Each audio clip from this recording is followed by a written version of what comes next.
So now we've got it taken out of the box. Let's take a look at some of the external features of the headset as well as how it fits and feels. So a couple things I forgot to mention.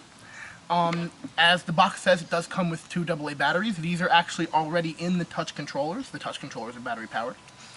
And you're able to change the batteries or see by pulling down the side of the controller. It's actually a magnetic fit. So if you just pull off the side of the controller, like so, you can see that the battery is pre-installed. In order to activate the controller, I'll have to pull this tab out, which I won't do just yet.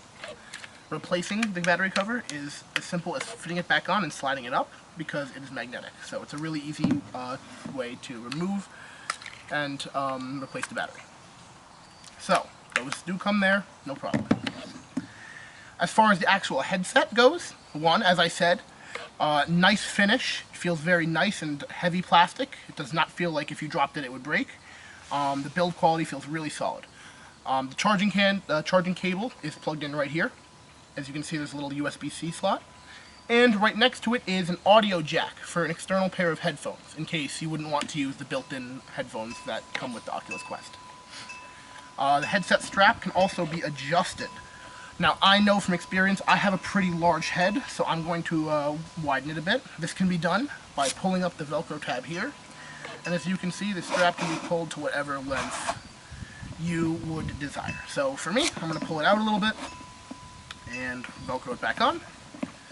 Should be good. So now let's see how the headset looks and feels on my head. Very snug fit, feels very good. The cushioning around the eye socket is very, very nice. It's not pushing against my face too much. It's got a lot of padding there, so it's extremely comfortable. I can wear it on top of my head very easily as well, just by pulling it up, and it stays attached to my head even if I move around. So that's good for developers. If you're developing, you can pull this down. You can do something else. You can pull this down. It's very nice. Also, on top of that, when wearing it on top of your head, this padding helps even more because it's pressing into around your temple area, and it feels very nice and secure, but not too tight. So I do like that a lot. Overall, it feels and looks very similar to the Oculus Quest 1, but I can tell that the build quality is much more sound and secure. And in general, this looks and feels like a much better headset. So there you have it. That was my unboxing of the Oculus Quest 2. Personally, I'm very excited to plug it in and actually get to using it. Personally, I think that the Oculus Quest 1 is one of the greatest standalone headsets available on the market, and it looks like the Quest 2 is just more of the same, just improved in almost any way.